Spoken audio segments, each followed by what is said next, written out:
সুপ্রভাত, সুপ্রভাত। কেমন আছেন গো বন্ধুরা? আশা করি ভালো আছেন, সুস্থ আছেন। আমিও ভালো আছি। আপনাদের সুস্থতা কামনা করে শ্রাবণীর এমএস ব্লগে অনেক অনেক স্বাগত জানিয়ে ভিডিওটা আজ এইখান থেকে শুরু করে দিলাম। তারপরেই প্রতিনিয়তর মতো আজকের দিনও চলে এলাম গুটি গুটি পায়ে একটু চা খেতে সকাল সকাল। তো খুব সকালে উঠেছি। আজ একটা স্পেশাল দিন গো বন্ধুরা। আজ এই প্রথম সাত সকালে আপনাদের সকল বন্ধুকে জানাই শুভ হোলি বা হ্যাপি হোলি। সবাই ভালো থাকুন, সুস্থ থাকুন, সবাই সুস্থভাবে রং খেলুন, আর বাচ্চাদের ভালোভাবে সাবধানে রাখুন। চোখে একটা করে চশমা পরিয়ে দিলে আরও ভালো হয়। বিশেষ করে রং না খেলে যদি আবির খেলা যায় অনেকটাই উপকার। আবির তো বলে অনেক সময় অ্যান্টিবক্স, কিন্তু সেটাকেও খুব নিয়ম অনুযায়ী মাখতে হবে, চোখে পকে যেন কেউ দেয় না। তো চলুন চাটা খেয়ে নিই। নিজের জন্য একটু বানিয়ে নিলাম চা। তো যাই হোক, এখানে বাবা এসে পড়লো। আমরা চা খেতে খেতে বাচ্চুবাবুকে চাটা বিছানায় দিতে গিয়ে দেখছি বাবা এসে পড়লেন। তো চলুন বন্ধুরা, গাছটা একেবারে একটুখানি ঝিমিয়ে এসছে, একেবারে দেখা হয়নি কয়েকদিন ধরে। তো চলুন ওকে একটু জল খাইয়ে দিলাম। আজকে হোলির দিনে, আজ যেহেতু ফ্রাইডে শুক্রবার, সকালবেলা টিফিনে ওদের আবদার হয়েছে সকালে রুটি খাবে আর তড়কা খাবে। আর আমার সুজি রসগোল্লা তো আছেই। কালকে তড়কাটা রাখা ছিল। রাত্রে চাউমিন আর যেহেতু এগ মানে সরি চাউমিন আর কেক খাওয়া হয়েছিল, সেই হেতু তড়কাটা করাই আছে কালকের জন্য। আজকে রুটিটা করলাম আর তড়কা সুজি রসগোল্লা তো করা ছিলই। তো আজকের রেসিপি হবে ফুলকপির তরকারি আর গলদা চিংড়ি মশলা কারি। আর করব গরম গরম একটু বেগুনি খাওয়ার সময়। তো এখন যত ফুলকপি শেষ হয়ে আসছে, এখন মনে হয় যে একটু ফুলকপি খাই। যদিও এখনকার ফুলকপির একটু দাম বেড়ে গেছে, একটু খেতে অন্যরকমের। এতক্ষণ পর্যন্ত যেসব বন্ধুরা আমার সাথে আছেন, পাশে আছেন, আপনাদের অসংখ্য অসংখ্য ধন্যবাদ। নতুন বন্ধু হলে ভিডিওটা জুড়ে থাকার অনেক অনেক অনুরোধ রইল। আর একটা সাবস্ক্রাইব করে লাইক কমেন্ট দিয়ে পাশে থাকার জন্য অনুরোধ রইল। পুরনো বন্ধুদের অনেক অনেক ভালোবাসা আমার পাশে থাকার জন্য। ভিডিওটা স্কিপ না করে যদি সবটা দেখেন তাহলে অনেক উপকৃত হই বন্ধুরা। তো বাচ্চাবাবুকে এসে দিল। আমাদের মেয়েদের কী বলুন তো বন্ধুরা, যে কোনো অকেশানই হোক কাজকর্ম গুছিয়ে তবেই তো আমাদের হাউসওয়াইফদের কোনো কিছু অকেশানে যোগ দিতে হলে বা আনন্দ অনুষ্ঠানে যোগ দিতে গেলে ঘরের হিরে থেকে জিরে পর্যন্ত জুতো সেলাই থেকে চণ্ডীপাঠ করে তবেই সেই অনুষ্ঠানে যোগ দিতে হয়। নালে আপনাকেই ভুগতে হবে, আপনাকেই সেই কাজ আবার ফের পরে করতে হবে। আপনাকে এই কাজে সাহায্য করার মতো কেউ নেই। তো বাচ্চাবাবুর পায়ে আবির দিয়ে এবার চলে এলাম আমার ভাবিটাকে একটু মাখিয়ে দিতে। ওর মুখটা খুবই স্কিনটা খুবই সেন্সিটিভ, তাই জন্য অল্প করেই ওকে আবিরে আবিরে রাঙিয়ে দিলাম। অবশ্য স্নান করতে অনেকটাই দেরি হয়ে গেছে, কারণ কে কখন আবির দেবে, কে কখন দিতে আসবে। হ্যাঁ, পাড়া থেকে সব বয়স্ক, কেউ কাকু, কেউ জেঠু, কেউ দাদা, সবাই এসেছিলেন আবির খেলতে। আমরা সবাই সবাইকার পায়ে আবির দিয়েছি। তো সেই ফুটেজটা সবাই এতই ব্যস্ত হয়ে পড়েছিলাম, সেই ফুটেজটা আপনাদের সঙ্গে শেয়ার করা গেল না। সত্যি সুন্দর একটা মুহূর্ত। আমি ভেবেছিলাম এখানে এসে বোধহয় কোনো আনন্দ টানন্দ বলে কিছু থাকবে না, না দেখলাম সবাই বেরিয়েছেন। কিন্তু আমি চলে এসেছি বা কাচাকুচি করে নিলাম। তো এইবার তারপরে রান্নাঘরে স্নান টান করে পুজো টুজো করে চলে এলাম রান্নাঘরে।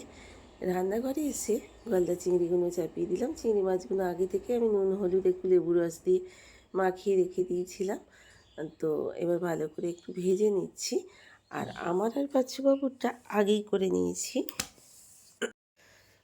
তেলেতেই দিয়ে দিয়েছিলাম একটু গোটা জিরে, তারপর আদা বাটা, পেঁয়াজ বাটা, রসুন বাটা, তারপরে একে একে নুন হলুদ চিনি একটু লঙ্কা ছেঁড়া একটু ধনিয়া পাতা কুচি, আর দিয়ে দিলাম বেশি করে একটু দুধ আর দই। তো বলছি দুধ না দিলেও চলতো, আমি দিলাম তাই। জল না দিয়ে রান্নাটা করবো বলে আর দিয়ে দিয়েছি বেশ কিছু টমেটো কুচি। তো চলুন গ্রেভিটার থেকে তেল ছাড়তে শুরু করে দিলে ভাজা মাছগুলো, চিংড়ি মাছগুলো দিয়ে দেবো। না আবার পরে একটু দিয়ে দেবো গরম মশলা, আবারও একটু ধনিয়া পাতা কুচি। ধনিয়া পাতা কুচি যে কষানোর সময় যদি দেওয়া হয় তাহলে আরও সুন্দর খেতে হয়। আবার ওপর থেকে দুটো ছড়িয়ে দিলে তো তার ফ্লেভারটা আসে একটু অন্যরকম। তো চলুন বন্ধুরা, তো এখানে মশলাটা ততক্ষণ একটুখানি হতে থাকুক। দইটার একটু মাঝে মাঝে ববলিং থেকে গেছে, যেহেতু দইটা ফাটিয়ে নেবার আর সময় নেই, অনেক বেলা হয়ে গেছে, ধাঁধা করে রান্নাঘরে চলে এসেছি। তো 2025-এর বসন্তের নতুন রঙে আমরা সবাই মিলে রেঙে উঠলাম। তো এইভাবেই সারাটা দিন আমাদের কেটে যাচ্ছে, কেটে যাবেও সারাটা দিন। তো চলুন চিংড়িগুলো এবার দিয়ে দেব। তো এখানে ওপর থেকে একটু গরম মশলা গুঁড়ো, আবারও একটু ধনিয়া পাতা কুচি দিয়ে দিলাম, এবং একটু গ্রেভি গ্রেভি থাকতে আমি নামিয়ে নেব চিংড়ি মাছগুলো, বা চিংড়ি মাছের মশলা কারি বলুন আর চিংড়ি মাছের কারি বলুন, যাই বলুন। তো সুন্দরভাবে হয়ে গেছে। এবার একটু ফুটে গেলে ওপর থেকে তেল ভেসে গেছে অলরেডি।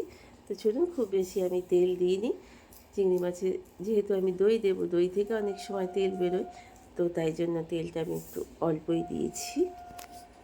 আজ মাঝখানে বাবা এসে একটু শুয়ে পড়েছিল, ঘুমোচ্ছিল, তাই জন্য বাবার পায়ে আবির দেওয়াটা আপনাদের দেখায়নি।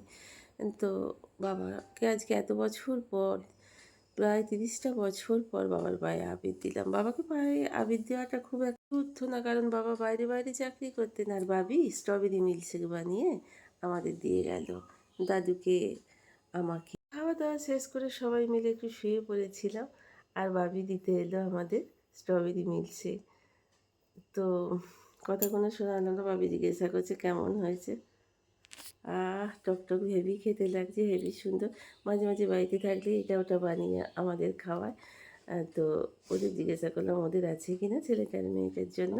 তো বাবা ঘুমোচ্ছে, নাক ডেকে বাবাকে ডেকে তুলি, বাবা এসব খেতে খুব পছন্দ করে, এইটা ওটা খাবে। তা আমি শুয়েছিলাম, তাই জন্য আমার লুকটা একবার দেখুন, চুল ঘুম থেকে উঠে চুল ফুল একদম খাঁচাখিচি হয়ে আছে, খেপি হয়ে আছি। তো চলুন খেতে থাকি, আর আপনারা সাথে থাকুন পাশে। দেখতে পাচ্ছি এখন বিকেল 5টা। একটু শুয়েছিলাম, তারপর ভালো লাগছিল না, আজকে অনেক বেলা হয়ে গিয়েছিলো স্নান টান করে আবির খেলে খাওয়া দাওয়া করে শুতে, তাই একটু দেরি করে উঠলাম। উঠে এবার জামা কাপড়গুলো তুলতে দিকে চলে এসেছি। তো কাজ তো আর ফেলে রাখার নয়, কাজ আপনাকে করে যেতে হবে, শরীর যত দিক আর না দিক। আমাদের জন্য হাউস ওয়াইফদের জন্য ছুটি কোনোখানেই নেই। সকালে পর আর রাত্রিরে একটু চিকেন না হলে কি মানায়? আজকে হোলি হে বলে কথা। ওই যে মনে রং লাগলে পরে কিসের আমার মনে রং মিশিয়ে খেলবো রক্ত হলে। ও হোলি, হোলি হ্যায় ভাই, হোলি হ্যায়। তাই খাওয়া দাওয়া, রং, আনন্দ, গান, হাসি মস্তি দিয়ে আজকের সারা দিনটা হেবি সুন্দর এনজয়ের সাথে কেটে গেল বন্ধুরা। কিন্তু সব খাওয়া দাওয়া কমপ্লিট হয়ে যাবার বিশেষ বিশেষ একটা কাজ আমাকে করতেই হলো। আমি সবার কাজের মাঝখানে ছুটতে ছুটতে বিকেলবেলায় সন্ধ্যের সময় গিয়েছিলাম বাকস পাতা তুলতে। বাকস পাতা আমাদের এখান থেকে অনেকটা দূরে আছে। তো এখানে দেখুন আমি দিয়ে দিয়েছি তুলসী মঞ্জুরি, আদা, লবঙ্গ, দারুচিনি, তেজপাতা, তুলসী মঞ্জুরি, আর দিয়েছি বিশেষ করে বাকস পাতা আর একটু মিছরি। তো চলুন এটা ফুটিয়ে বেশ খানিকটা, যেই জলটা সবুজ হয়ে যাবে বাবিকে দেব। বাবি কয়েকটা দিন ধরে খুব খুব করে খুব কাশছে, যেহেতু ওদের স্টোরে এসি চলছে খুব জোরে, মেয়েটার খুব কাশি হয়েছে, বেশ হাঁচছে কাশছে। এইটা একটা অবাধ্য ওষুধ, আগেকার দিনে আয়ুর্বেদিক ওষুধ। এটা যখন খুশি করে খাওয়া যায়, বাচ্চা থেকে বয়স্ক সকলকে এটা বানিয়ে দিলে কাশিটা অনেকটা কম হয়। তো অনেকটা আধ বাটির ওপর জলটা দিয়েছিলাম, জলটা ফুটে ফুটে কমে গেছে, সবের সঙ্গে সব জিনিসে দেখুন সবুজ হয়ে গেছে জলটা। তো চলুন বাবিকে এবার দিয়ে আসি। সেই সঙ্গে আজকের মতো ছুটি, আমার বকবকানি কাজকাচানি। ততক্ষণ পর্যন্ত আপনারা আমার সাথে থাকুন, পাশে থাকুন, আপনাদের সুস্থতা কামনা করে, আপনাদের ভালো থাকা কামনা করে আজকের মতো শেষ করলাম। অলওয়েজ ভালো থাকুন, হাসি খুশি থাকুন অল টাইম। তো চলুন বাবিকে দিয়ে এবার সকলকে জানাই গুড নাইট। সবাই ভালো থাকুন, সুস্থ থাকুন, হাসি খুশি থাকুন বন্ধুরা। আজকের মতো শেষ করলাম। তো আবারও বলি good night, have a nice dream, good night.